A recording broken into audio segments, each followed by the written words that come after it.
샬롬.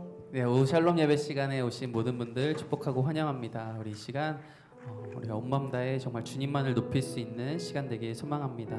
우리 시간이 되었으므로 제가 기도하고 시작하겠습니다. 사랑하는 하나님 아버지, 호흡이 있는 모든 자마다 정말 온 마음 다해 주를 찬양하라 말씀하신 주님, 우리 이 시간 정말 우리가 할 수 있는 모든 것을 다하여 주님만을 높일 수 있는 시간 되길 소망합니다. 주님께서 행하신 그 모든 일을 기억하며 감사함으로 주님 앞에 나아갑니다. 아버지, 이 시간 찬양할 때 정말 전심으로 주님 앞에 나아가길 간절히 소망하오며 사랑하는 예수님의 이름으로 기도합니다. 아멘. 우리 같이 감사와 찬양 드리며 우리 예전에 많이 했던 찬양인데 같이 한 번 더 고백하겠습니다.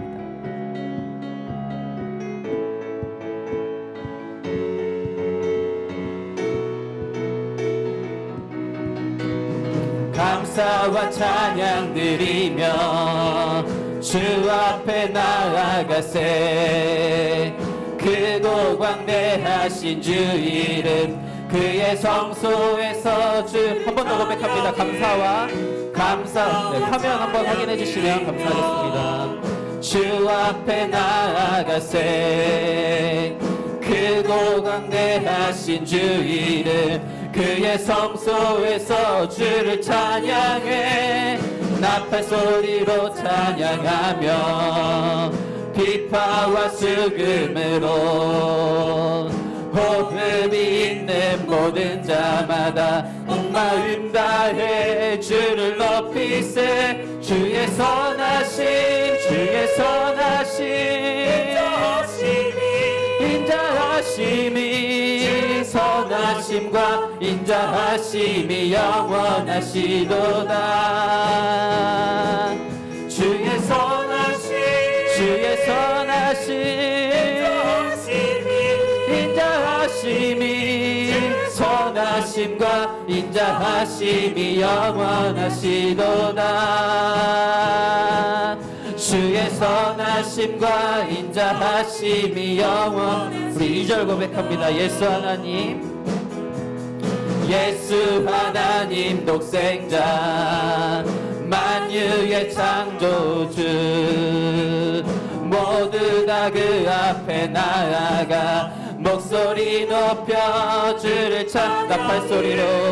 나팔 소리로 찬양하며 비파와 수금으로 호흡이 있는 모든 자마다 온 마음 다해 주를 높이세. 주의 선하심 인자하심이 주의 선하심과 인자하심이 영원하시도다. 주의 선하심 인자하심이 주의 선하심과 인자하심이 영원한. 한 번 더 고백합니다. 주의 선하심 인자하심이 주의 선하심과 인자하심. 마지막으로 주의 선하심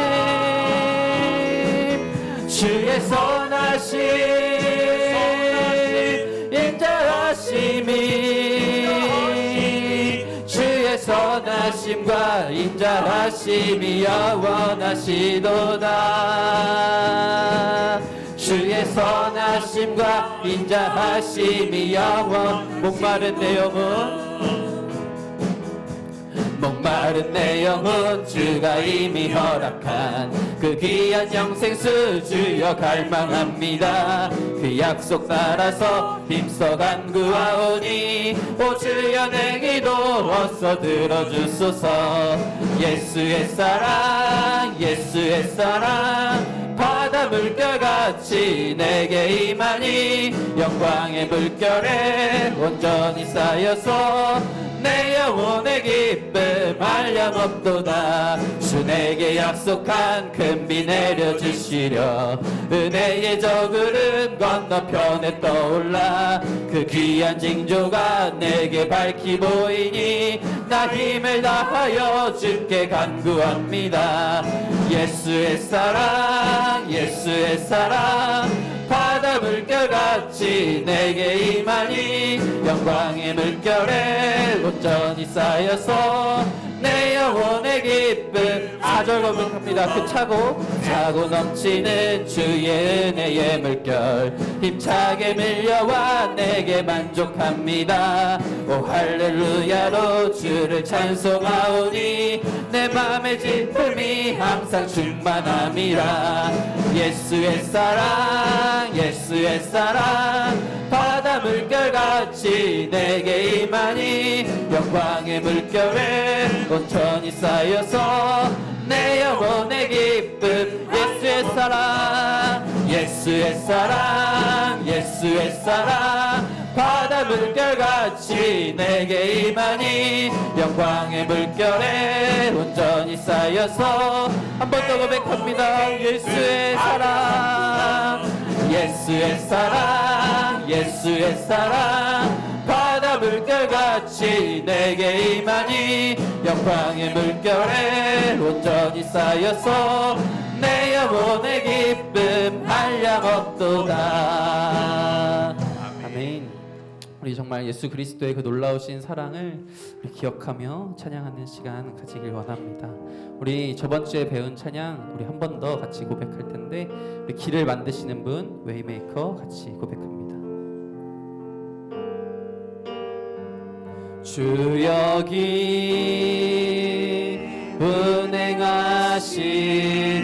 운행하시네 주 경배해 주 경배해 주 여기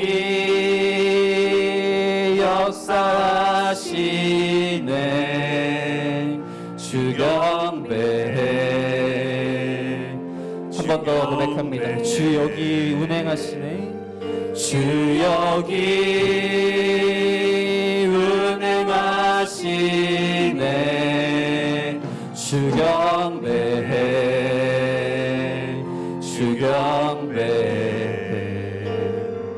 주 여기 역사하시네 아멘 주 경배해 주 경배해. 세계를 만드시는 분 세계를 만드시는 분 큰 기적을 행하시는 분 그는 우리 하나님. 약속을 지키시는 분 어둠 속을 밝히시는 빛 그는 우리 하나님. 그는 하나님 그는 하나님 그는 하나님 그는 하나님 그는 하나님 그는 하나님 그는 하나님 그는 하나님. 처음부터 한 번 더 고백합니다. 주 여기 운행하시네 주 경배해 주 경배해 주 여기 역사하시네 주 경배해 주 경. 세기를 만드시는 분 세기를 만드시는 분 큰 기적을 행하시는 분 그는 우리 하나님. 약속을 지키시는 분 어둠 속을 밝히시는 빛 그는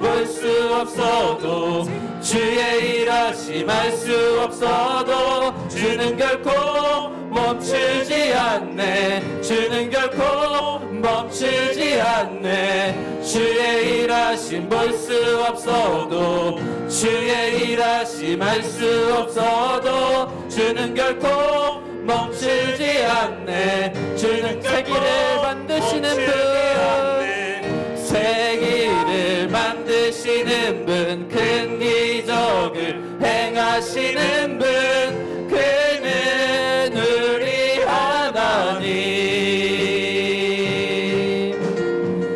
약속을 지키시는 분, 어둠 속을 밝히시는 빛, 그는 우리 하나님. 그는 하나님. 그는 하나님. 그는 하나님. 그는 하나님. 그는 하나님. 그는 하나님. 그는 하나님. 이 시간 함께 기도하며 나아가기 소망합니다. 찬양의 고백처럼 하나님은 지금도 우리와 함께 하시며 모든 것을 운행하시는 분이심을, 그러하게 우리는 이 시간 오직 주님만을 경배하며 나아가는 정말 주의 자녀임을 기억하며 나아갑니다. 아버지 주님, 정말 우리는 주의 일하심 다 볼 수 없고 주의 뜻을 다 헤아릴 수 없지만 아버지 정말 주님께서 우리의 창조주 되시고 구원자 되심을 믿는 믿음으로 아버지 이 시간 주님만을 경배하며 나아갑니다. 아버지 이 시간 주님만을 높이며 나아갑니다. 이러한 마음으로 정말 주여 한번 부르짖고 이 예배를 위하여 같이 기도하며 나아갑니다. 주여,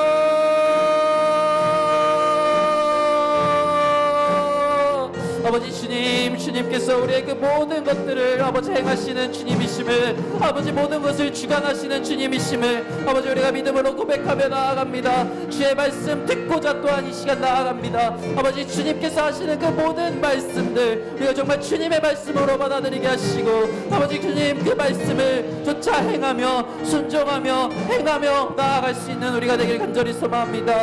아버지 우리의 창조주 되시고 구원자 되시는 주님을 높이며 찬양하나오니 주님을 영광 받아 주시옵소서.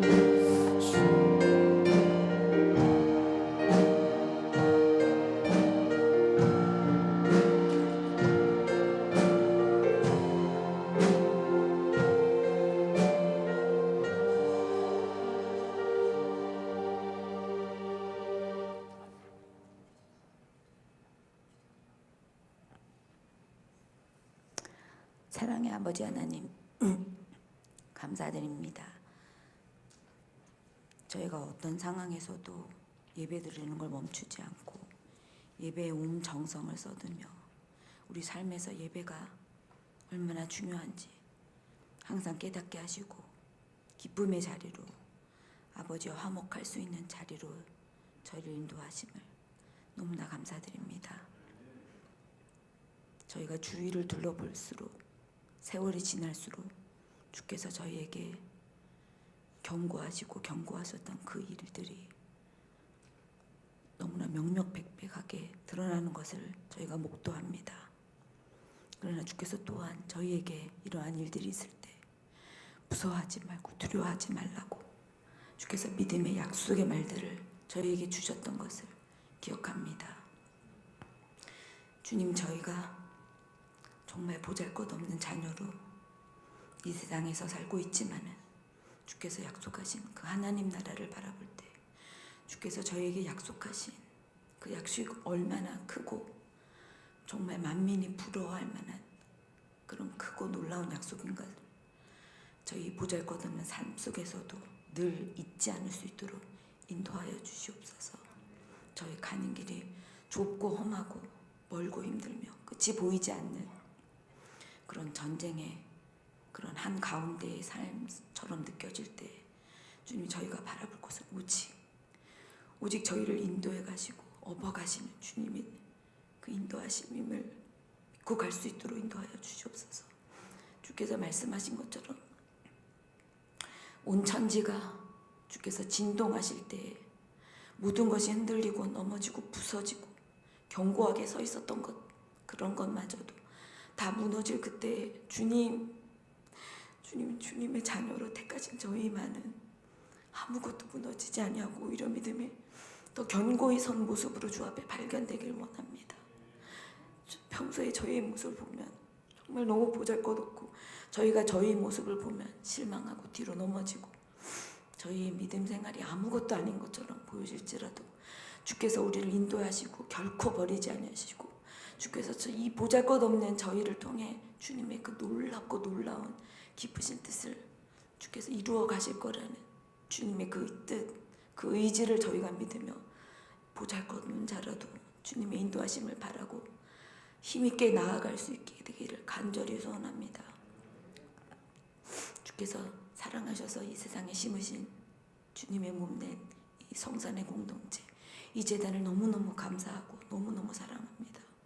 주님, 이 제단에서 저희가 매주 흘러넘치는 살아계신 하나님의 말씀을 저희가 먹고 마시며 보잘것없는 삶 속에서 저희가 바라봐야 할 이가 누구신지를 늘 깨달아가는 그런 삶을 이 제단을 통해 허락하셔서 너무 감사합니다. 주님, 저희가 이 감사와 구원의 은혜를 저희만 누릴 뿐 아니라 우리 다음 세대에게도 아버지 나아갈 길과 방향을 제시할 수 있는 올바른 그런 선지자들이 될 수 있도록 인도하여 주시옵소서. 서로를 바라볼 때 힘없이 무너지는 저희가 아니라 약함을 바라볼 때 그 약함을 저희가 서로 채우고 힘들어할 때 의지가지가 되어주며 아버지 넘어질 때 붙들어줄 수 있는 그런 주님의 마음을 품고 나아가는 저희가 되길 원합니다. 이 세상에서 주께서 기뻐하시는 공동체로 쓰기를 원합니다.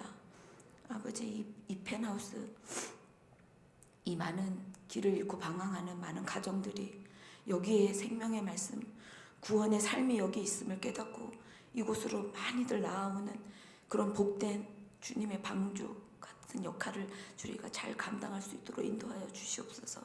이 일을 위해 모두가 하나가 되고 모두 너나 할 것 없이 정말 주께서 때를 주시든 안 주시든 그 일을 위해 열심히 나아갈 수 있는 저희가 되길 원합니다. 또한 우리의 연약한 우리 후대들, 우리 어린 자녀들 주여 붙드시옵소서. 주여 붙드시옵소서. 저희가 주께서 주신 이 귀한 직분인 부모의 직분을 잘 감당하지 못했습니다. 주님, 저희가 잘 인도하지 못했습니다. 주의 말씀으로 잘 양육하지 못했습니다. 그들이 넘어지고 힘들고 세상에서 힘들어할 때에 방향을 제시하지 못했음을 주의 용서하여 주시옵소서. 저희 연약함을 주께서 긍휼히 여겨주시고 이제라도 주께서 참 어버이 되셔서 이 세상에서 방황하고 방향을 몰라 이리저리 헤매는 그 아픈 심령들을 주께서 다 그 품 안으로 품어주시리라 믿습니다. 오직 저희가 기도하고 그들을 위해 기도하고 사랑하며 그 아픈 것을 어루만지는 주님의 마음으로 그들과 함께 주 앞으로 나아가길 원합니다. 주님, 그 일을 위해서 저희가 더욱더 말씀에 매진하고 부족한 것이 무엇인가 돌아보며 주님의 뜻을 저희가 오해하고 있는 것이 무엇인가 말씀으로 다시 한번 깨닫게 되는 그런 삶들이 될 수 있도록 한 사람 한 사람을 붙들어 주옵소서. 성경 통독을 다시 시작합니다. 했던 통독 다시 한번 하는 것이 아니라 날마다 새로워지는 심령으로 다시 한번 주의 말씀을 들여다보겠습니다. 주께서 이 연약한 자를 통해 행하시고자 하는 것이 무엇인지, 왜 저희에게 자녀되는 권세를 주셨는지 다시 한번 새롭게 발견하고자 합니다. 주님, 한 사람 한 사람의 마음을 붙드시고 저희 모든 공동체가 주께서 원하시는 귀한 공동체로 한 모습이 되어 나갈 수 있도록 인도하여 주시리라 믿습니다. 이 시간에 말씀 전하시는 목사님과 함께 하시고 그 입술로 나오는 살아계신 하나님의 뜨거운 말씀 앞에 다 엎드릴 때 저희의 잘못된 모든 것이 바로잡아지고 회복되어 줄 줄로 믿습니다. 함께하여 주신 것을 감사드렸고 우리 구주 예수 그리스도 이름으로 감사드리며 기도드렸습니다.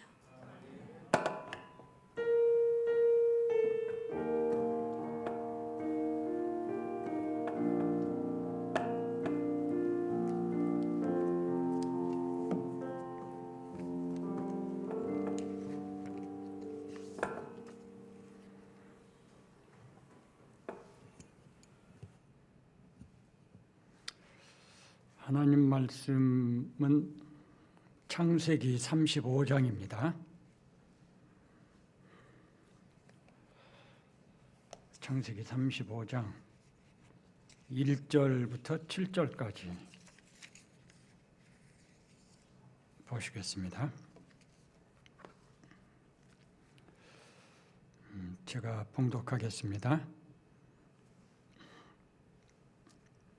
하나님이 야곱에게 이르시되 일어나 베델로 올라가서 거기 거주하며 내가 내 형 에사우의 낯을 피하여 도망하던 때에 내게 나타났던 하나님께 거기서 제단을 쌓으라 하신지라. 야곱이 이에 자기 집안 사람과 자기와 함께한 모든 자에게 이르되 너희 중에 있는 이방 신상들을 버리고 자신을 정결하게 하고 너희들의 의복을 바꾸어 입으라. 우리가 일어나 베델로 올라가자. 내 환난 날에 내게 응답하시며 내가 가는 길에서 나와 함께 하신 하나님께 내가 거기서 제단을 쌓으려 하노라 하며 그들이 자기 손에 있는 모든 이방 신상들과 자기 귀에 있는 귀고리들을 야곱에게 주는지라. 야곱이 그것들을 세겜 근처 상수리나무 아래에 붓고 그들이 떠났으나 하나님이 그 사면 고울들로 크게 두려워하게 하셨으므로 야곱의 아들들을 추격하는 자가 없었더라. 야곱과 그와 함께한 모든 사람이 가나안 땅 루스 곧 베델에 이르고 그가 거기서 제단을 쌓고 그곳을 엘 베델이라 불렀으니 이는 그의 형의 낯을 피할 때에 하나님이 거기서 그에게 나타나셨음이더라. 아멘.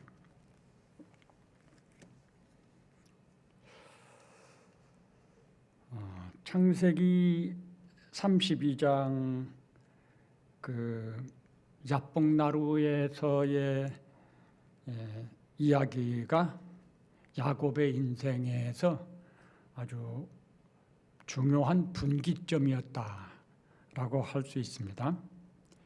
오늘 이 35장은 야곱이 산 정상에 오르는 것과 같은 그러한 중요한 말씀이고 또 내용이라고 하겠습니다. 본래 하나님이 택하신 야곱은 믿음이 없었지요. 아주 이기적이고 자기중심적인, 그러니까 자기가 주인인 사람이었었죠. 이런 야곱을 보면은 인간적으로 이 사람은 믿음을 가지기가 어려울 것 같아, 이런 생각이 들 수가 있습니다. 그런데 그런 야곱을 온전한 믿음의 사람으로 세우는 것이 하나님의 목적이었습니다. 기억해야 될 것은 온전한 믿음의 사람이 된다는 것은 완성을 의미하는 것이 아닙니다. 흔들리지 않고 아주 견고하게 삼위 하나님을 주인으로 모시고 삶에서 항상 하나님의 뜻을 따라 사는 사람이 되는 것, 이것이 온전한 믿음의 사람이 된다는 의미입니다. 오늘 우리가 읽은 이 35장은 야곱이 마침내 그렇게 온전한 믿음의 사람으로 헌신하는 그런 내용을 보여주고 있습니다. 야곱이 어떻게 그렇게 됐는가? 또 그 야곱의 그 변화라고 하는 게 진정한 변화인가? 이런 것이 이제 우리가 살펴볼 수 있는 것입니다. 우선 이 35장 본문을 들어가기 전에 우리가 관심을 가져야 되는 것이 있는데요. 그게 이 33장과 34장의 분위기와 35장의 분위기가 굉장히 차이가 있다는 것입니다. 우리가 이걸 쭉 읽으셨으면 느낄 수 있겠죠. 분위기가 달라요. 34장은 말하자면 어두운 분위기죠. 어두운 색깔이고 절망에 이르잖아요. 문제가 막 나오고. 근데 35장에서는 너무 달라요. 마치 아침 햇살이 떠오르는 것 같은 그런 밝고 환한 분위기를 느끼게 만들거든요. 이렇게 차이가 있어요. 활기찬 분위기가 35장에는 있습니다. 또 야곱의 행동도 굉장히 달라요. 33장에서는 야곱이 자기가 주인 노릇하면서 세겜 족속의 그 동네에 가서 거기서 땅을 사고 거기에 집을 짓고 아주 자기 마음대로 다 하는 거예요. 그리고 34장은 그 결과로 아주 참 말할 수 없는 그런 어려운 일을 경험하게 되죠. 그런데 35장에 와서는 전혀 딴 사람으로 행동을 하는 거예요. 야곱이 아주 하나님의 명령을 듣고 그 명령을 준행을 하거든요. 33장, 34장의 야곱의 행동과 35장에서 보일 수 있는 야곱의 행동은 너무 달라요. 이 35장 1절부터 3절에 보면 하나님의 명령에 대한 야곱의 반응이 나와요. 근데 2절에 보면요, 야곱이 이에 자기 집안 사람과 자기와 함께한 모든 자에게 이르되 너희 중에 있는, 지금 하나님의 명령을 1절에서 받았거든요. 그런데 그 명령을 말할 때 야곱은 너희라고, 즉 자기와 함께 있는 사람들에게 지금 뭔가 지시를 하는 거예요. 이렇게 해라, 이렇게 해라 라고. 자기 자신은 어떻게 하겠다는 말이 없잖아요. 이 표현 속에는 너희는 이렇게 해라 했는데 자기는 어떻게 하겠다 이 말이 없는 거예요. 그리고 왜 자기에 대한 것은 말이 없을까? 저는 그런 생각을 해요. 야곱은 너희, 즉 자기와 함께 있는 사람들에게 하나님의 명령을 행하라고 그 방법을 제시할 때에 이미 그때 야곱의 마음은 헌신되어 있었다라고 생각을 합니다. 그렇기 때문에 자기는 대화의 말에서 빠지고 너희라고 자기와 함께 있는 사람들에게만 지금 이 내용을 이렇게 헌신할 것을 촉구하고 있는 거라고 생각을 해요. 자, 이렇게 야곱이 성경의 그 내용과 분위기와 또 야곱의 행동, 언행과 이런 것들이 굉장히 34장과 35장은 다르다, 차이가 있다. 이런 차이가 나타내는 사실이 무엇일까 생각을 해보는 거죠. 저는 여기에서 34장 끝에서 35장으로 넘어오는 이 중간에 뭔가 있었다는 거죠. 그리고 그 결과로서 야곱이 변했구나 라고 생각을 했습니다. 뭔가가 있었어요. 34장 31절을 보면요, 그들이 이르되 그가 우리 누이를 창녀같이 대우함이 옳으니까 라고 지금 야곱의 아들들이 야곱에게 막 항의하는 내용이 나와요. 한번 돌아가셔서 확인을 해보시면요, 이 야곱 이야기에서 매장 끝나는 표현은요 더라예요. 뭐 어떻게 되었더라, 하더라, 이런 식으로 더라라는 말로 표현이 끝납니다. 그런데 유독 이 34장에서만 끝에 가서 더라 그렇게 끝나질 않고 대우하며 옳으니까 이렇게 항의하고 다투는 것 같은 그런 말투로 끝이 나고 있는 거예요. 이게 그렇게 아들들이 지금 항의하고 반응을 했으니까 사실은 이 이야기라는 게 그런 아들들의 반응 다음에 뭔가 야곱의 반응이 있어야 할 것 같아요. 정상적으로라면. 그런데 그리고는 야곱의 반응이 없거든요. 아무 말이 없는 거예요. 그리고 이제 35장으로 넘어가는 거잖아요. 그럼 야곱이 왜 말이 없을까? 저는 이 상황을 야곱이 절망했구나 라고 생각을 해요. 야곱이 자기에 대해서 절망을 하는 거죠. 이름이 야곱에서 이스라엘로 바뀌었어요. 그런데 33장, 32장을 건너와서 33, 34장에서 야곱은 이스라엘로 살지 않고 여전히 야곱으로 살았다는 거죠. 그 부분에 대해서 자기에 대해서 야곱이 절망했을 수도 있겠다. 또 아들들에 대해서도 절망했을 것 같아요.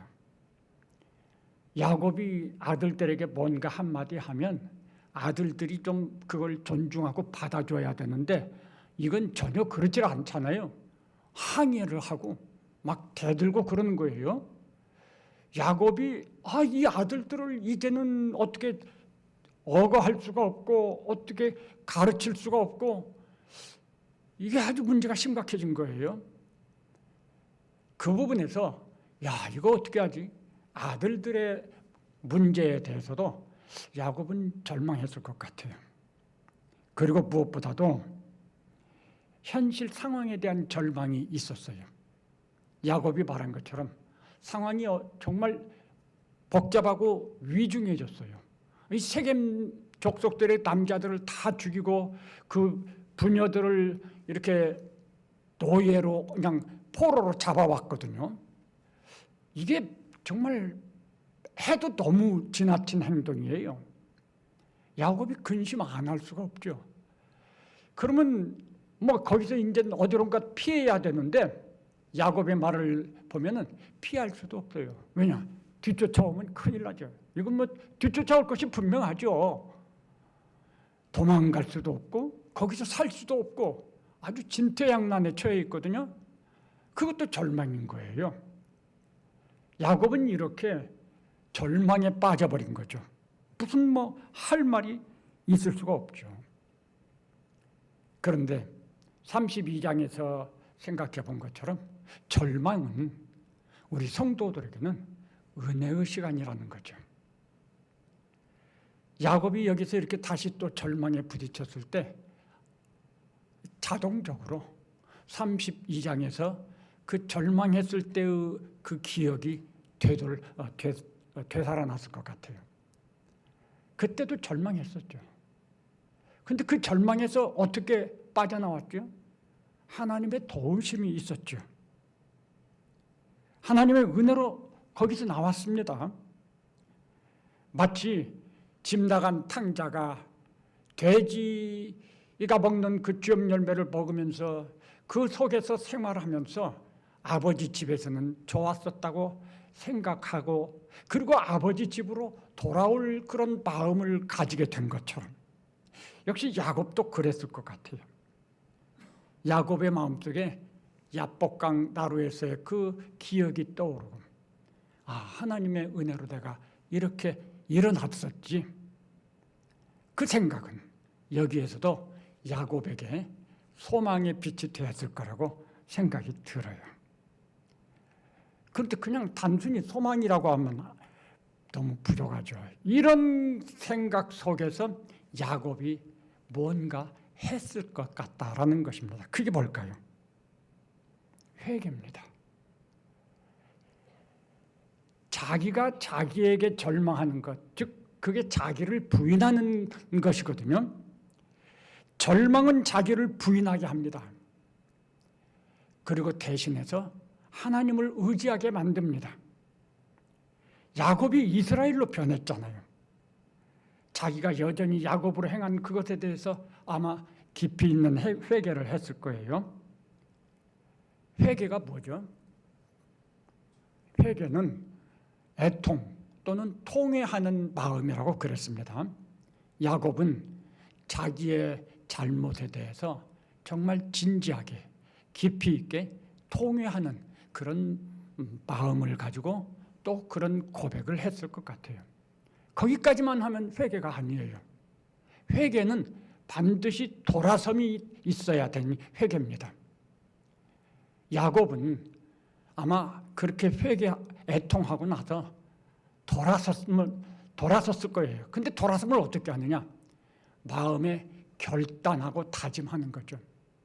하나님, 그동안 내가 주인 노릇했습니다. 그러지 말아야 되는데 또 그렇게 살았습니다. 내가 잘못했습니다. 회개합니다. 이제는 내가 하나님을 주인으로 내 삶에서 주인으로 인정하고 하나님의 뜻을 절대로 순종하며 살겠습니다. 이게 돌아섬을 위한 기도죠. 그렇게 기도로 하나님 앞에 다짐했을 것 같아요.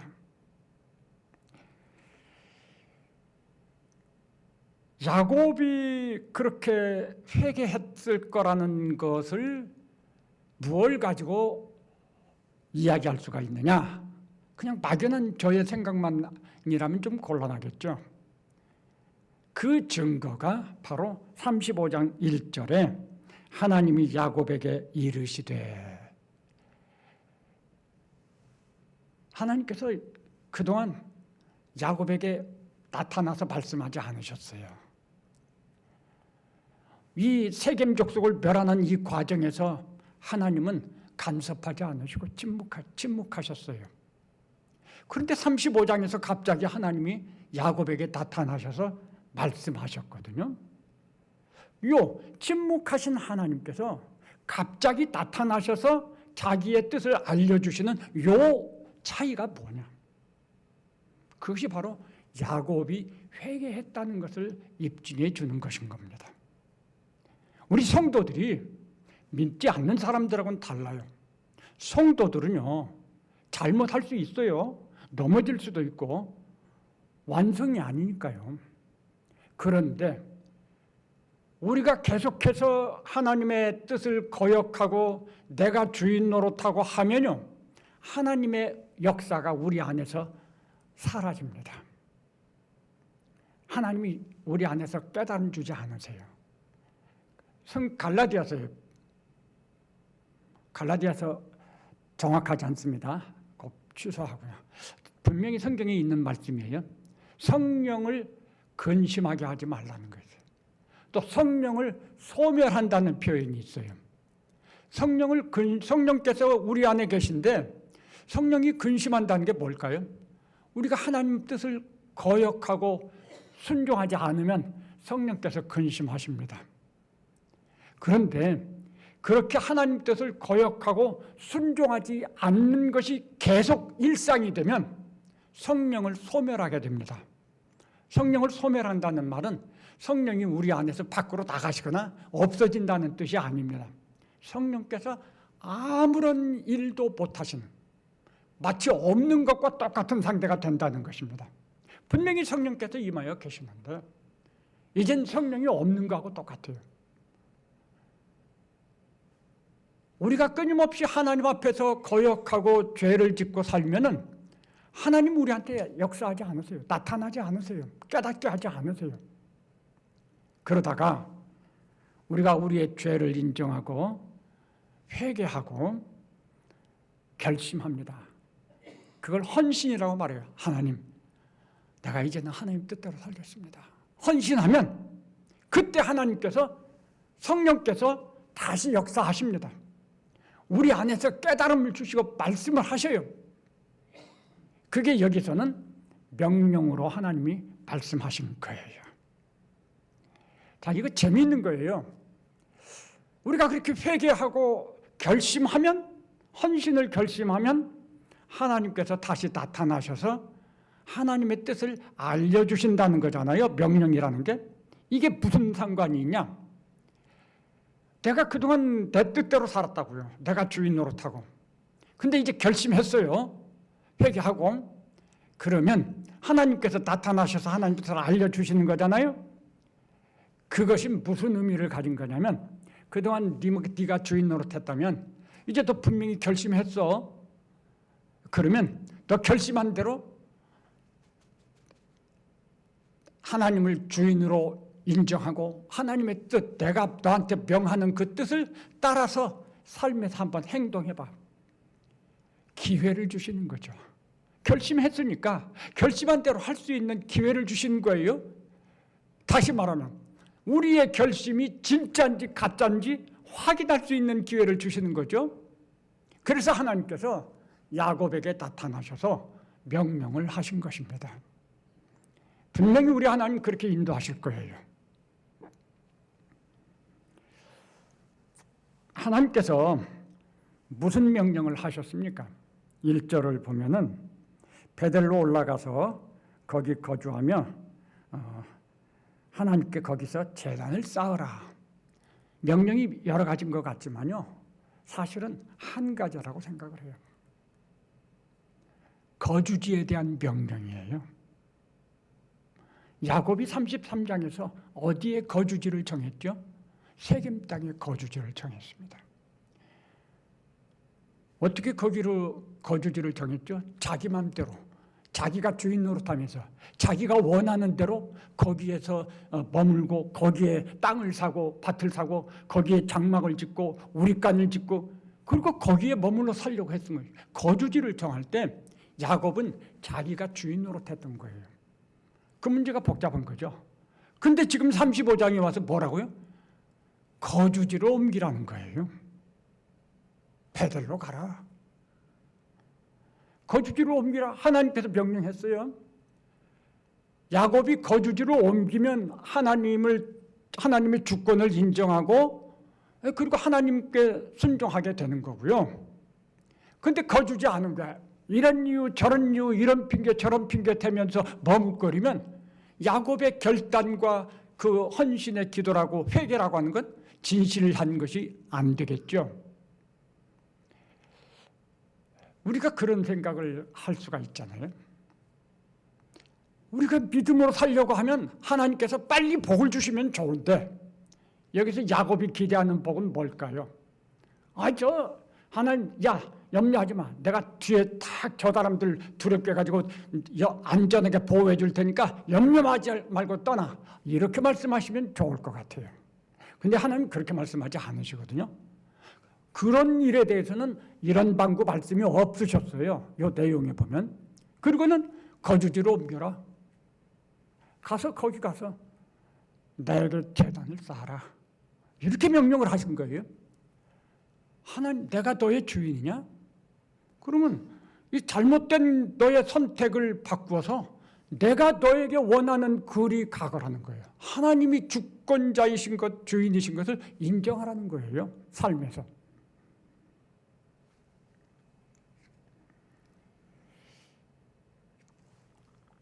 야곱이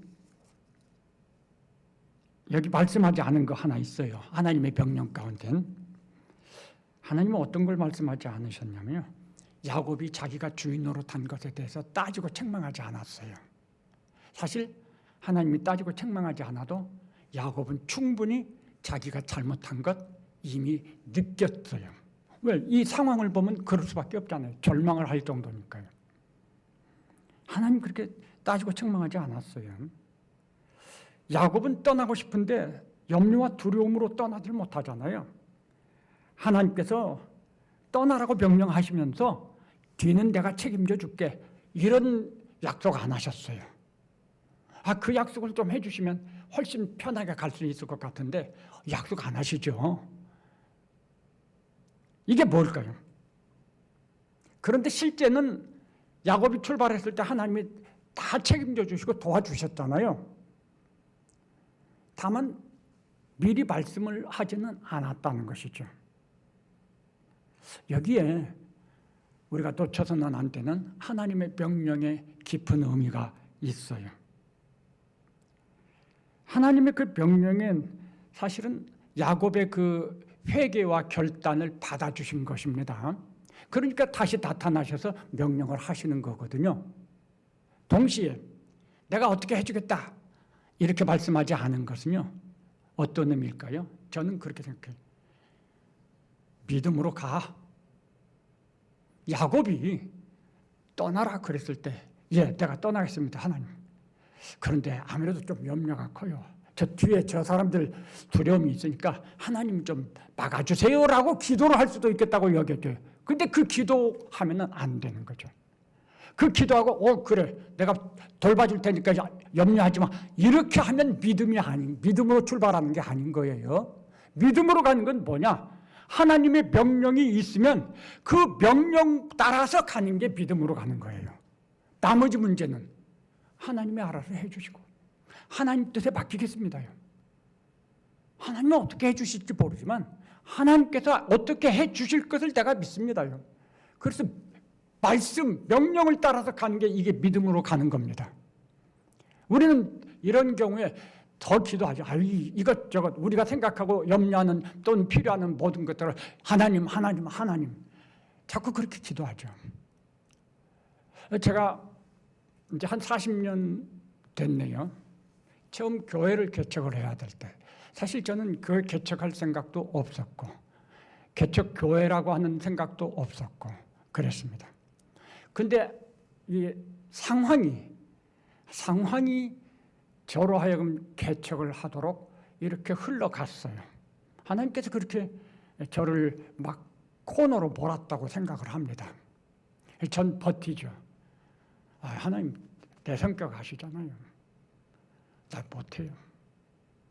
하나님 그러면 내가 그렇게 개척을 하려면 뭐 개척을 같이 하자는 사람이 있던가, 아니면 뭐 돈이라 상가를 얻고 가서 누울 집이라도 얻을 수 있는 돈이라도 있어야지 뭐 하지요.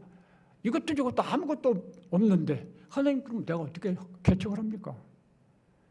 내 믿음으로 하겠습니다, 개척. 근데 그런 것들을 좀 어떻게 보여주시고 약속을 해주셔야지 내가 개척할 수 있지 않습니까? 그렇게 하나님과 줄다리기를 3년여를 했습니다. 근데 하나님께서 말씀은 약속 한 가지 해주셔요. 내가 너와 함께하마. 모세를 애굽에 보내실 때 모세에게 하신 약속이거든요. 끊임없이 하나님은 그 약속을 저에게 생각하게 해주셨어요. 그래서 3년여를 시간을 보낸 다음에 마침내 제가 그랬어요. 그래요, 하나님. 아무것도 없지만 그게 하나님 뜻이라면 그럼 내가 해보겠습니다. 내가 수없이 설교할 때마다 믿음으로 사세요라고 설교했는데 내가 믿음으로 살아야 되겠죠. 그것이 믿음으로 행하는 것이죠. 그럼 내가 믿음으로 가겠습니다. 그래서 맨 땅에 헤엄치기로 빈손 들고 나와서 개척을 한 거예요.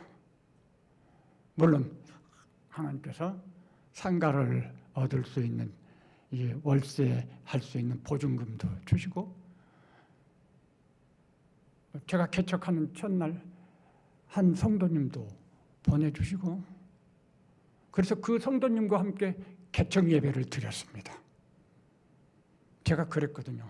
누구든지 내가 교회를 세워서 첫 번째 등록하는 분이 있으면 그분과 함께 설립 예배를 드리겠습니다.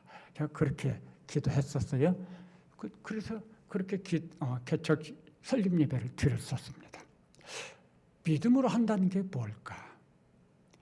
이런저런 내가 원하는 것들을 다 제시하고 그것들이 충족되기를 기다려서 하는 게 아니라 하나님께서 명령하시면, 말씀으로 깨닫게 하시면 그 말씀을 따라서 사는 게 믿음으로 사는 것입니다. 야곱이 어떻게 했어요? 하나님 지금 야곱을 보시려고 한 거예요. 그래, 너 결심했어. 회개했어. 그래, 그럼 너 결심한 대로 해라. 기회를 주시는 거죠. 우리는 2절부터 4절에서 야곱이 어떻게 행동하는지를 볼 수가 있습니다. 야곱이 2절에 보면요, 우리가 일어나 베델로 올라가자 그러죠. 어디로 갑니까? 거주지 옮기는 거예요. 하나님께서 말씀하신 곳으로 가자고 합니다. 야곱은 하나님 명령대로 행하는 거예요. 아무런 보장이 없는데, 말씀해 주지 않았는데 그냥 하나님 명령대로 따르는 거예요. 그 다음에 이제 우리가 궁금한 게 하나 있어요. 하나님은 단순하게 명령하셨어요. 일어나서 베델로 올라가서 거기서 나에게 제단을 쌓아라. 단순하잖아요. 근데 2절부터 3절 보면요, 야곱은 그 하나님의 명령을 자기와 함께 있는 사람들에게 전달을 하는데 말이 길어요. 상당히 긴 표현을 하죠.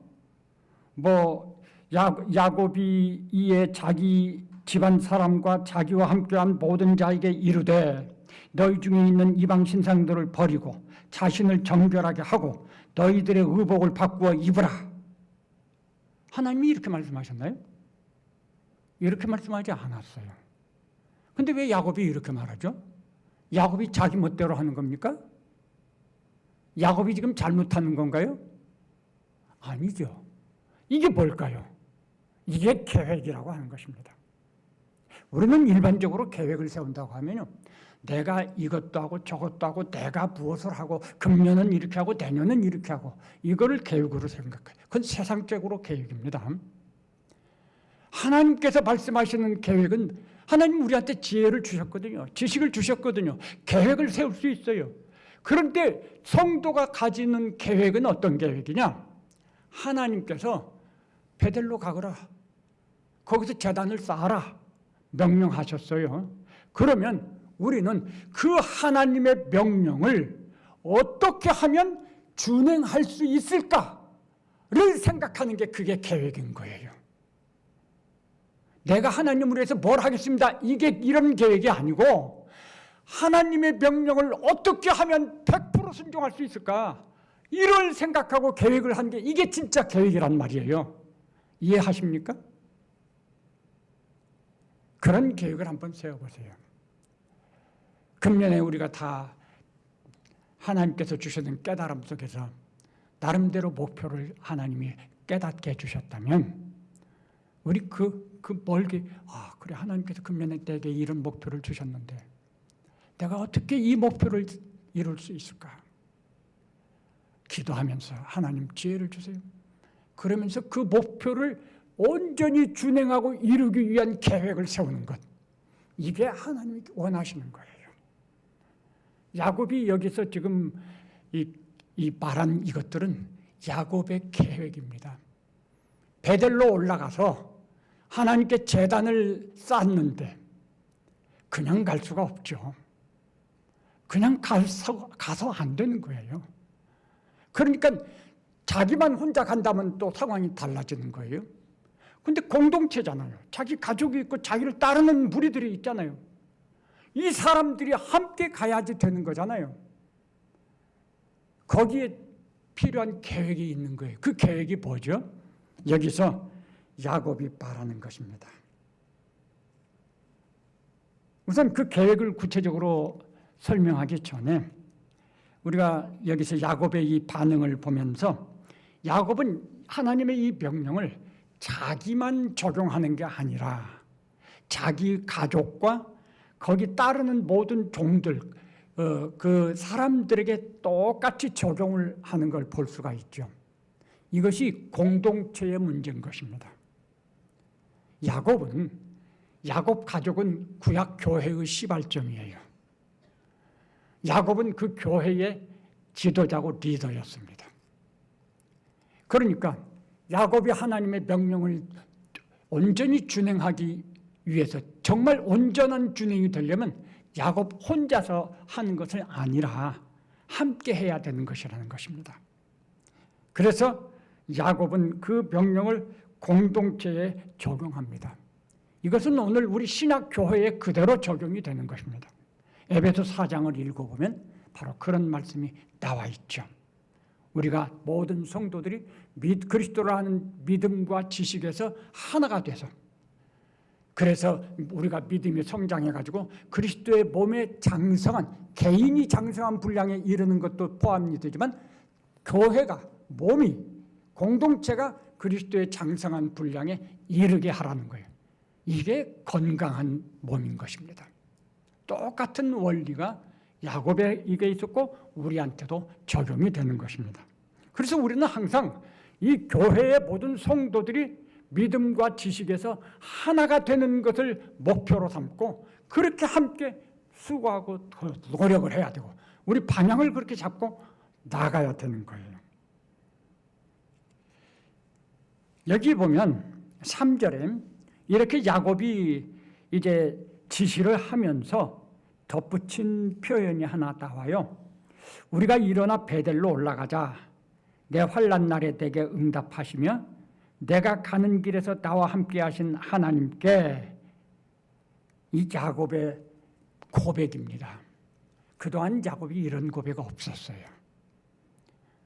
이런 고백 없었습니다. 여기서 처음 이 고백이 나옵니다. 그리고 이후의 야곱의 삶은 이 고백 위에 세워지는 삶입니다. 물론 이후에도 야곱은 넘어질 때도 있고 많은 가정 안에 풍파가 있어요. 그럼에도 불구하고 야곱은 이 고백에서 벗어나지 않아요. 흔들리지 않아요. 그래서 창세기 48장에 보면 야곱이 맨 마지막에 죽기 전에 하는 그 축복기도 하기 전에 하는 고백이 똑같은 고백을 합니다. 여기에 있는 이 말씀 그대로. 야곱의 삶은 여기서 한번 변하고 나머지 삶은 그 삶의 포지션을 그대로 유지했다라고 하는 것입니다. 이게 삶인 거예요. 믿음의 삶. 본래 그는 하나님 인정하지 않았죠. 자기가 주인이고. 근데 이제 여기서 이 고백에서 보면 전적으로 하나님을 인정합니다. 그리고 이 고백이 뭐죠? 그동안에는 자기가 다 해왔다고 생각을 했죠. 근데 여기서는 나의 다 된 것은 하나님의 은혜입니다. 이렇게 고백을 하고 있는 것이라고 보아요. 야곱은 하나님께서 뭐라고 명령해요? 가서 거기서 제단을 쌓아라. 야곱이 하나님께 제단을 쌓는 장면이 이 앞에도 나와요. 33장에도 나오죠. 야곱이 자기 맘대로 거주지를 정한 다음에 그 세겜 땅 거기에서 하나님께 제단을 쌓습니다. 또 외삼촌이 막 쫓아와서 그 산에서 만나서 다투다가 하나님의 중재로 인해서 다툼을 멈추고 화해를 하죠. 그때 야곱이 거기서 또 제단을 한번 쌓습니다. 그런데 그때 야곱이 제단을 쌓는 것과 여기서 야곱이 하나님의 명령, 제단을 쌓으라는 그 명령에 따라서 제단을 쌓는 것은 색깔이 달라요. 의미가 달라요. 여기서는 야곱의 마음, 변화된 마음 중심에서 우러나오는 하나님 감사합니다 하는 제단 예배이고요. 앞에서는 자기가 주인 노릇하고 형식적인 예배죠. 내가 주인 노릇 다 했는데 하나님께 무슨 영광이고 예배입니까?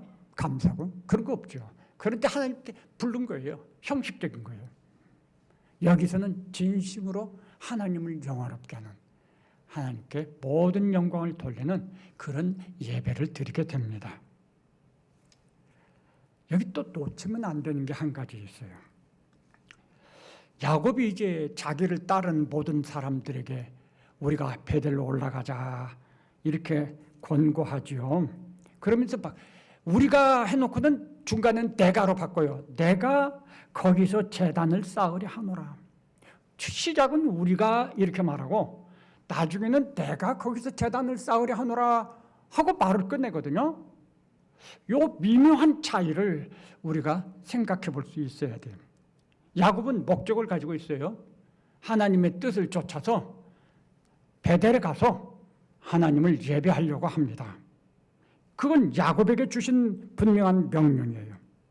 그리고 야곱의 가족과 일행들은 야곱과 함께하는 공동체인 거예요.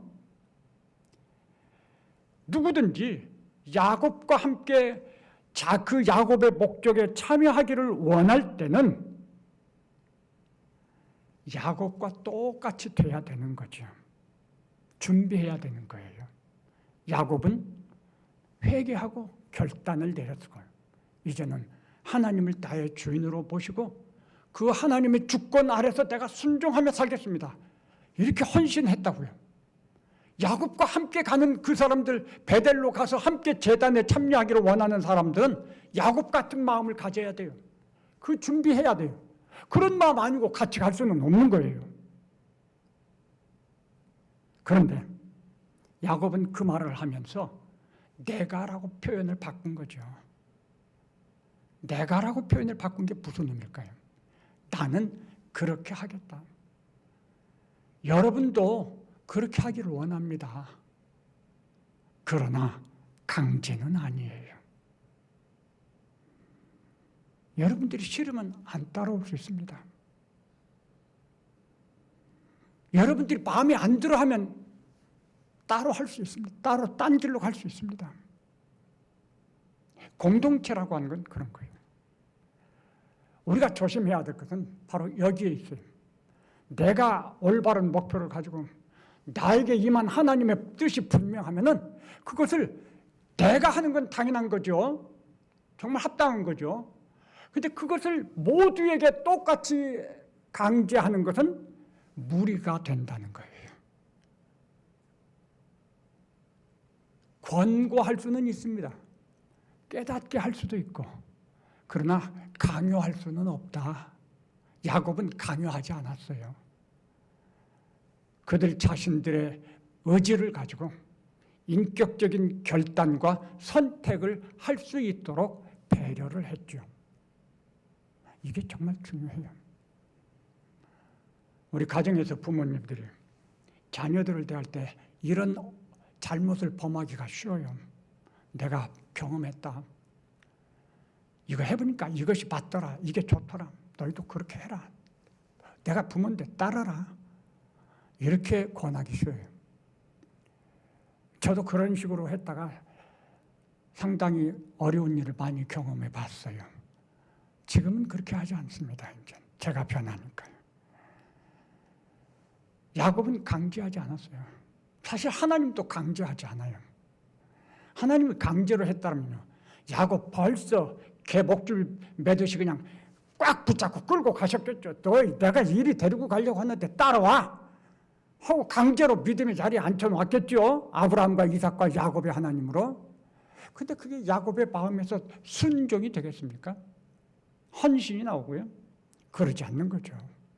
하나님은 참으시고 기다려주시고, 그러면서 야곱을 보호하시면서 목적지에 이르기까지 인내하고 또 인내하고 수고하신 거죠. 그리고 오늘 여기에서 마침내 야곱이 그런 하나님의 모든 수고와 인내에 대해서 깊이 깨달은 거예요. 그래서 아까 그 3절에 있는 고백을 하는 것이고요. 그리고 회개하고 헌신을 결단을 내리는 거죠. 예, 이젠 내가 그렇게 살겠습니다라고.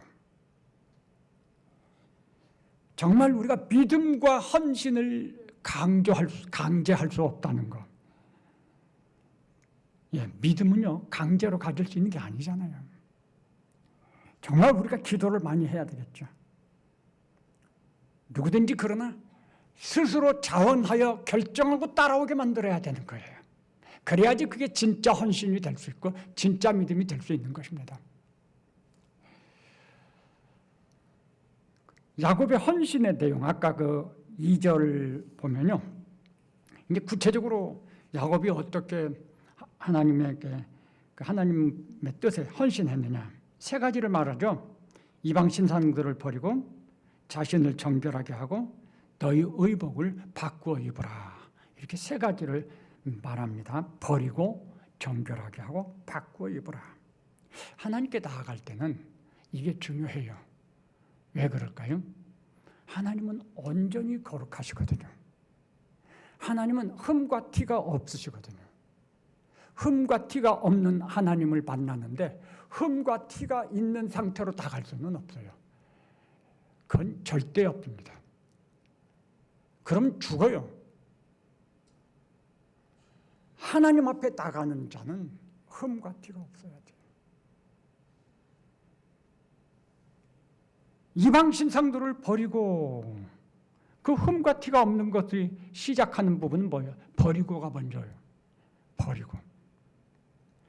여기 야곱을 따라온 사람들은 자기들 나름대로 신들이 있었어요. 그게 귀고리 형태로도 있더라고요. 우리들은 목걸이 형태로 가질 수도 있잖아요. 그런데 그게 다 이방 신상들에 해당이 될 수 있는 거예요. 그걸 가지고 왔다는 게 뭐예요? 그거를 의지하고 있다는 것이요. 그게 주인이라는 뜻입니다.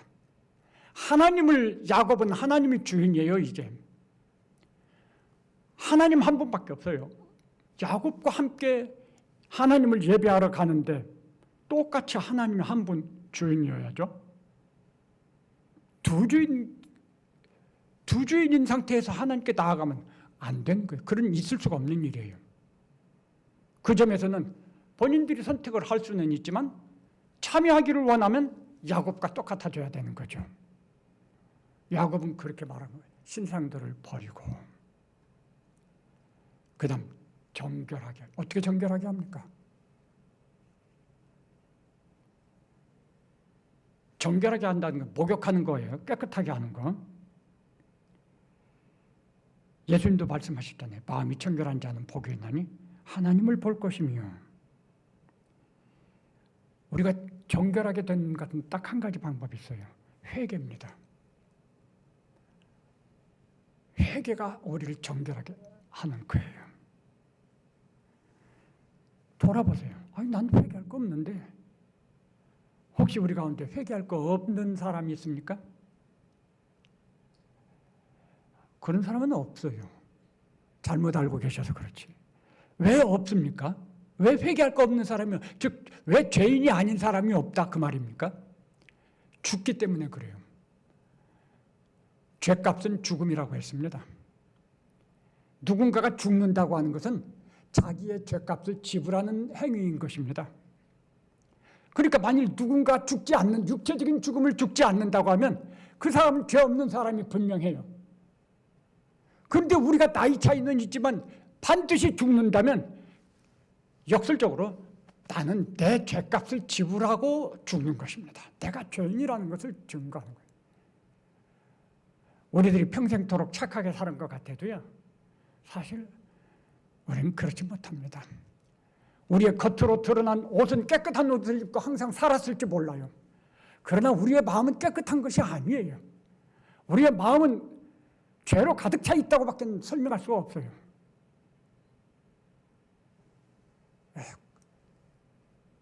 어떻게 이 죄 문제 해결할 수 있죠? 우리가 겉으로 드러난 선을 행함으로 인해서 우리의 마음에 그 쬐까만 것들이 없어지는 것입니까? 닦여지는 것입니까? 그러질 않아요. 만일 그런 것들이 닦여진다면 우리가 육체적 죽음 안 봐도 돼요. 근데 그게 닦여지지 않기 때문에 우리 모두가 다 사람은 다 한 번 죽는 것이 정해진 이치라고 했어요. 어떻게 그 죄의 문제, 어떻게 그 문제, 이 마음속에 이 오염된 더러워진 이것을 어떻게 깨끗하게 만드느냐? 사실 마음이 깨끗해지면 겉은 따라서 시간 문제일 뿐이지 따라서 정결하게 돼 있어요.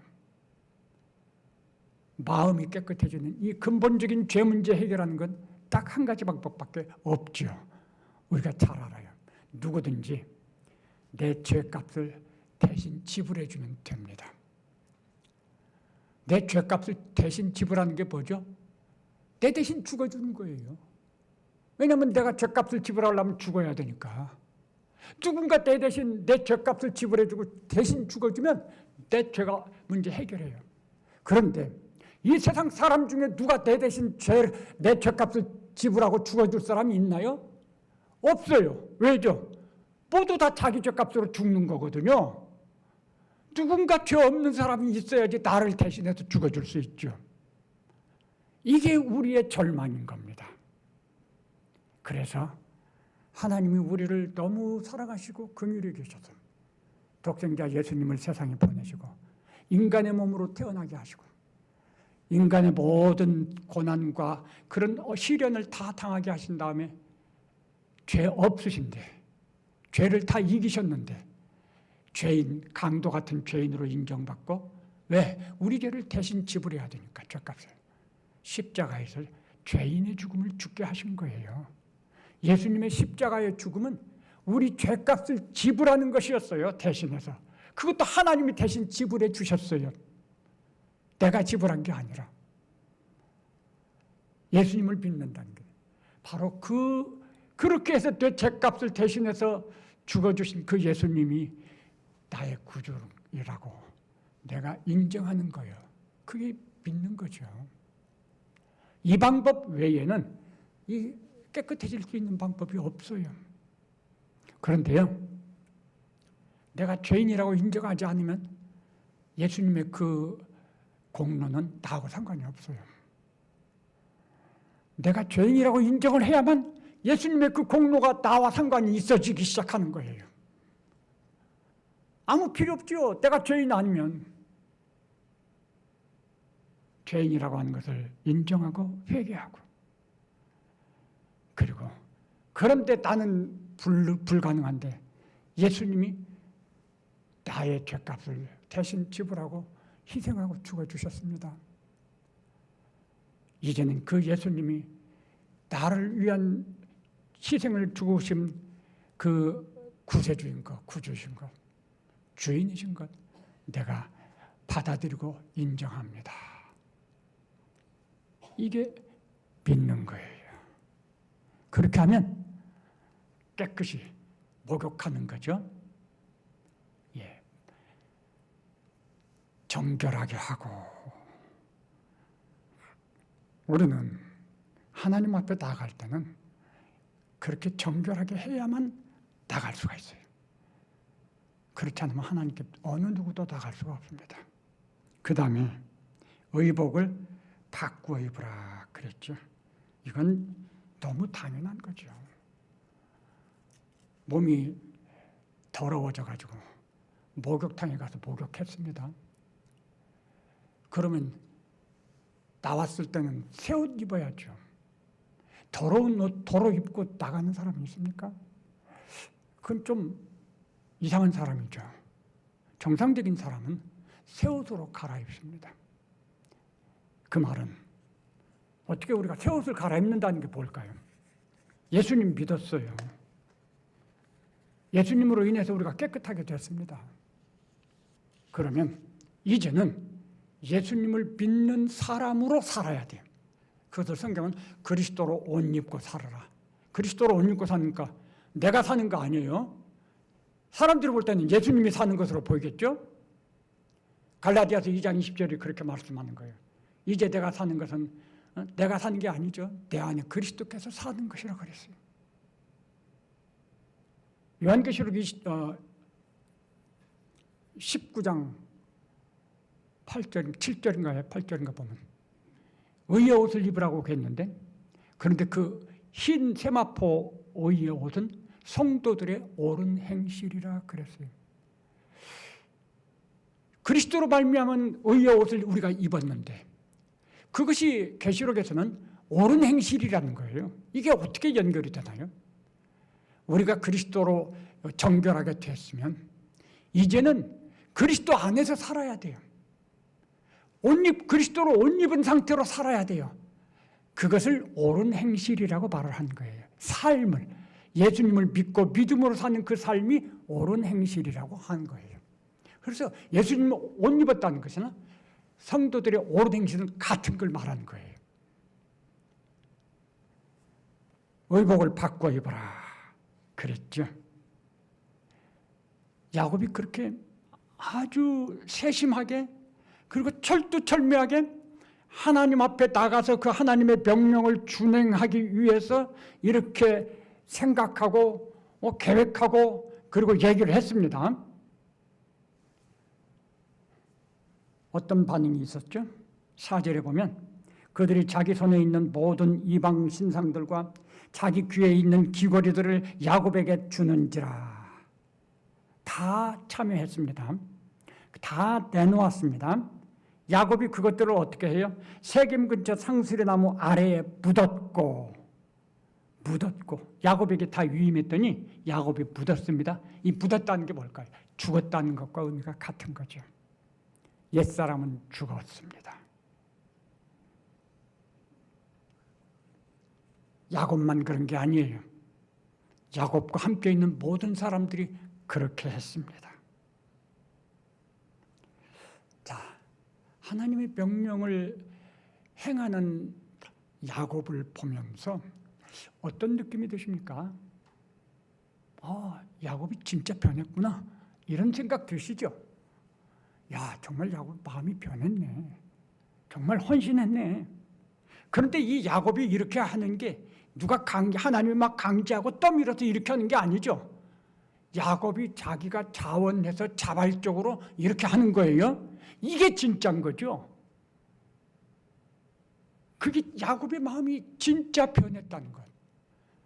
창세기 32장에서 변한 그것과는 차이가 달라요. 차원이 달라요. 이젠 정말 변한 거예요. 온전히 하나님 앞에 다짐하고 헌신했어요. 하나님의 말씀대로 살 것을 약속을 했어요. 그래서 그대로 한 거예요. 진실로 변한 거죠. 야곱은 비록 많은 시간이 걸렸습니다. 많은 일들이 있었습니다. 그러나 마침내 야곱은 믿음의 사람으로 헌신을 하지요. 그 이야기를 오늘 여기서 보았어요. 표현을 바꾸면요, 많은 시간이 걸렸지만 하나님은 마침내 야곱을 온전한 믿음의 자리로 인도하신 거죠. 하나님은 하나님 뜻을 이루신 것입니다. 야곱을 도와주셨어요. 야곱 자신에게 불가능한 일이었어요. 그러나 하나님은 약속대로 행하셨습니다. 그리고 이루셨어요. 이것이 하나님의 전능하심이고 하나님의 신실하심이고 하나님의 선하심인 거예요. 이 하나님이 오늘 우리 하나님이십니까? 우리가 믿는 하나님이 이 하나님이 맞습니까? 야곱 이야기를 통해서 하나님께서 우리에게 깨닫게 해주시는 것이 무엇입니까? 하나님이 원하시는 것은 온전한 믿음의 사람이 되는 것입니다. 우리는 잘못할 수도 있어요. 넘어질 수도 있고 회개하고 새롭게 결단하고 나가면 되는 것입니다. 그러면 하나님께서 다시 우리 안에서 역사하십니다. 우리 스스로를 보면서 낙심하지 마세요. 하나님이 해주시니까요. 하나님이 다 해주시는 거죠. 우리는 야곱처럼 뭔가 뒤가 구려서 염려와 근심과 두려움이 있을 수 있어요. 그런데 그거 바라보지 마십시오. 하나님 이것 좀 어떻게 해주세요. 이렇게 말할 필요 없어요. 하나님께서 명령하시고 원하시는 기뻐하시는 뜻을 알으면 그 뜻을 믿음으로 준행하시면 되는 겁니다. 그러면 나머지는 하나님께 맡기세요. 하나님께서 책임져 주시니까요.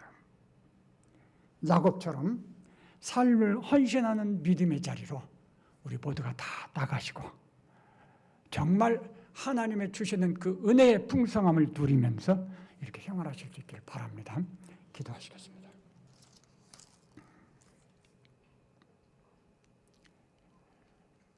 하나님을 야곱을 통해서 다시 한번 바라보고 또 하나님을 생각합니다. 하나님이 정말 얼마나 좋으신 분인지, 하나님의 전능하심과 신실하심과 선하심을 인정합니다. 하나님, 우리가 부족하고 연약한 것 너무 많습니다. 그러나 포기하지 않고 정말 하나님의 인도를 따라서 가기를 매번 다시 결심하면서 또 일어나고 하나님으로 의지하고 이렇게 따라가기를 다짐하고 또 결심합니다. 우리 안에서 야곱에게서처럼 하나님의 뜻을 온전히 이루어 주시옵소서. 여기 있는 우리가 다 그렇게 되기를 소원합니다. 그래서 오늘 우리 성산교회 모든 성도들이 정말 하나가 돼서 장성한 그리스도의 분량에 이르는 이런 은혜를 소망합니다. 하나님 뜻을 우리 교회 안에서 이루어 주시옵소서. 우리를 통해서 이 세상에 아직도 방황하는 많은 사람들, 염려 근심 가운데 사는 많은 사람들에게 생명의 빛을 비치고 예수 그리스도의 향기를 나타내는 저희들이 될 수 있게 하여 주시옵소서. 주님 염려 근심 주님 맡아주시기를 바랍니다. 감사드리고 예수님 이름으로 기도합니다. 아멘. 지금은 우리 구주 예수 그리스도의 은혜와 하나님 아버지의 크신 사랑과 성령 하나님의 감동, 감화, 충만, 교통하심이 야곱처럼 우리 하나님 앞에서 온전한 믿음으로 헌신하며 살 것을 다짐하는 우리 모든 성도들과 그 가정과 또 우리 교회 위에 영원토록 함께 계실지어다. 아멘.